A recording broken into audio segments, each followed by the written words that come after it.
Hello, welcome back to Carlist. My name is Adam and today I have one of the rarest truck in the Malaysian market, the new BT-50.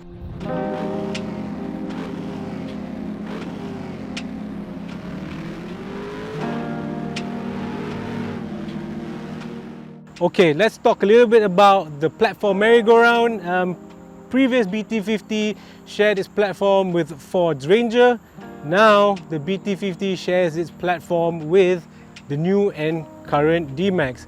Okay, apart from shared platform, obviously things have been changed. You know, Mazda's got to have their own look, and being a Mazda, it's got to have its Kodo design. Okay, like if you look at the Kodo design, it actually gives the truck a wider stance. If you actually have the D-Max next to it, the D-Max looks kind of narrower, but because of this face, this big gaping grille here and the sleek headlights, it just looks wider, more menacing in my opinion. So if you just pay your attention here and forget the back for a second, does it just look like a SUV, like a Mazda SUV, maybe like a CX-8, CX-9? Why? Because yes, the Kodo design, it just makes it look pretty, and to me, this is probably the prettiest truck on the market. So while the front is pretty much Mazda, the back is pretty much all other pickup trucks. It just looks traditional and there's nothing much you can do about it, but they've still tried to make it a bit more premium, so they've given it some chrome here, there's a camera there, there's a bumper here with the step here, and everything is pretty much traditional pickup truck at the rear.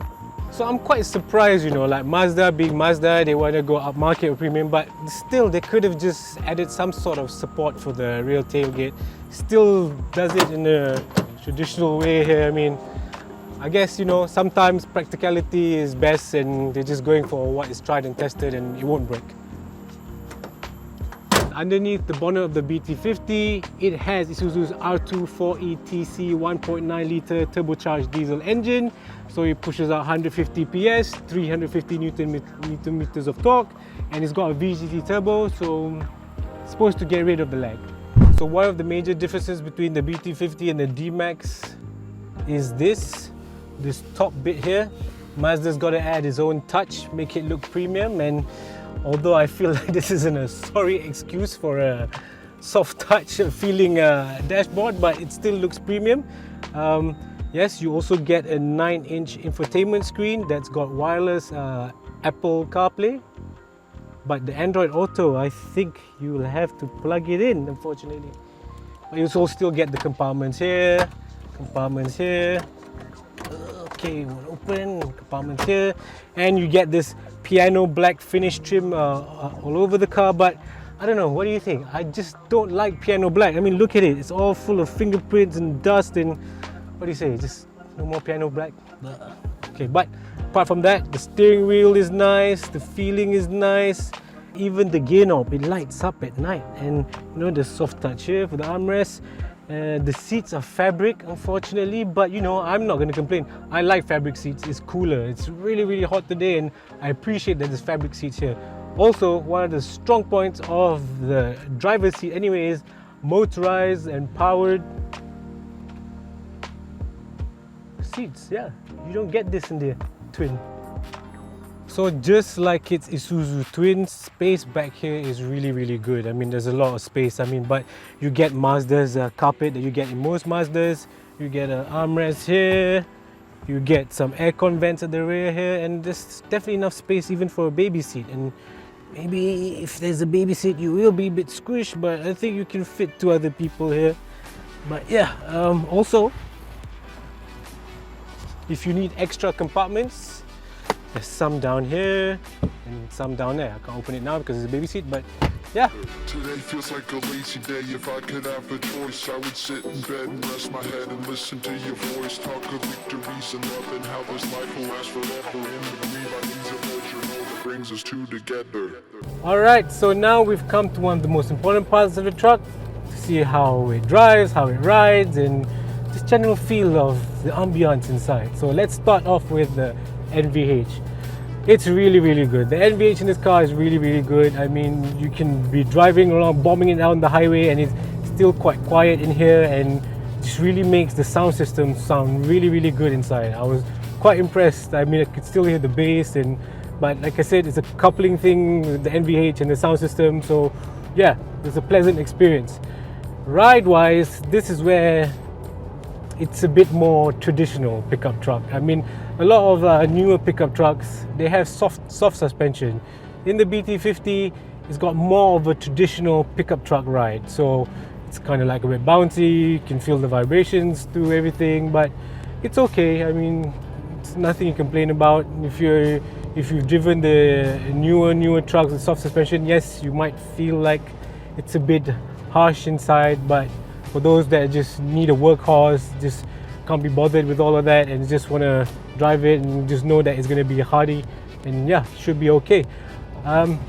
Suspension wise, yes, it's not the most comfortable thing in the world, but handling wise, it's okay, you know. I mean, okay, this car is equipped with highway terrain tires, so it's a bit more behave on the highway than trucks that come with all-terrain tires.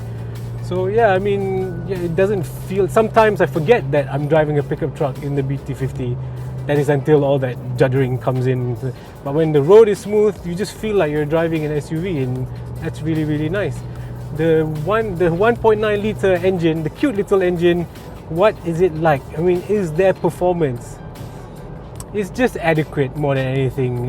You know, you can get up to fast speeds, but it won't get you there fast. But it's just adequate. It won't really gush you like those big engine pickup trucks like the 3 litres, but it's just adequate. Safety, okay. When it comes to safety, the truck only has those advanced safety features like blind spot monitoring and rear cross traffic alert. Apart from that, it's just got the normal traction control and ABS and all that.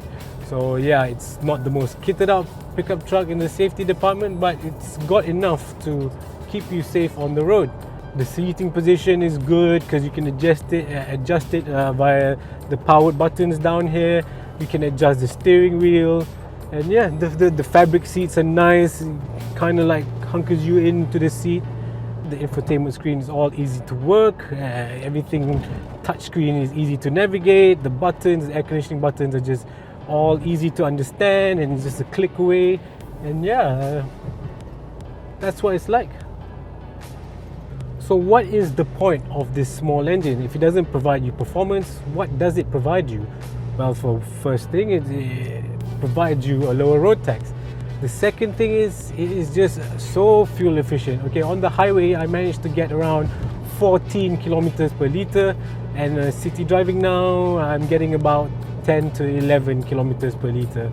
Also, the way that they've tuned this engine is just that it'll just like to just go into gears quickly, so that it's just sitting at lower rev. So that helps you with fuel efficiency.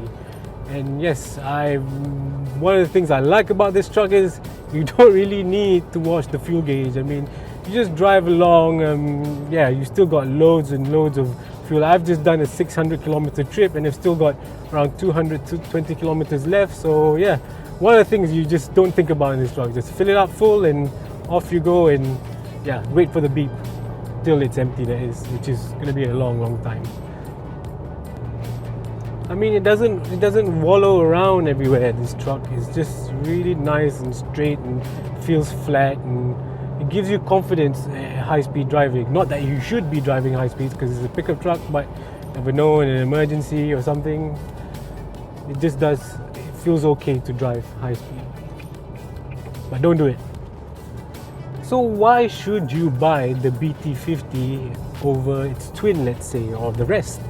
Well, because you buy the BT-50 because of the Mazda badge. Now, the Mazda badge itself is, you know, it's a brand thing. You know, people like brands, and that's what they're going to stick with. But one of the things that Mazda is great at doing is after sales. So yes, if you've owned a Mazda, you'll know that you'll have no problems. Sales is good, customer service is good, and that's what you're gonna really pay for when you buy the BT-50. Let's do a little bit of acceleration, see how it goes. Okay, yeah, it's alright. Can do it. Not the fastest, but yep, we can do it. It feels nice. Now there's the gear selector here. You can push it to the right and that's the manual mode. Yes, you can shift it in gears, but I don't really sense that it's a sports mode per se, because I don't really feel like it's changing its behavior or anything like that. So yeah, it's more of a manual mode, good for maybe those off-roading situations and stuff like that where you need to pick a certain gear. Speaking of off-road, yes, being a pickup truck, this comes with a 4x4 transfer case, and you can change it to 2 high, 4 high, and for those relevant situations that you're going to be facing when you go off-road. But the truck is so pretty. Will you be taking it off-road? Maybe, I don't know. People who want like a premium looking truck that feels premium will probably buy this and take it off-road. Best of both worlds, I kind of think. So how much does the Mazda BT-50 1.9 litre cost? Just a smidge over 124,000. So yeah, is that worth your money? Only you can decide. But if you need a pickup truck that looks pretty, looks mean, but can still be a workhorse, this is the truck for you. Till next time, take care, bye bye.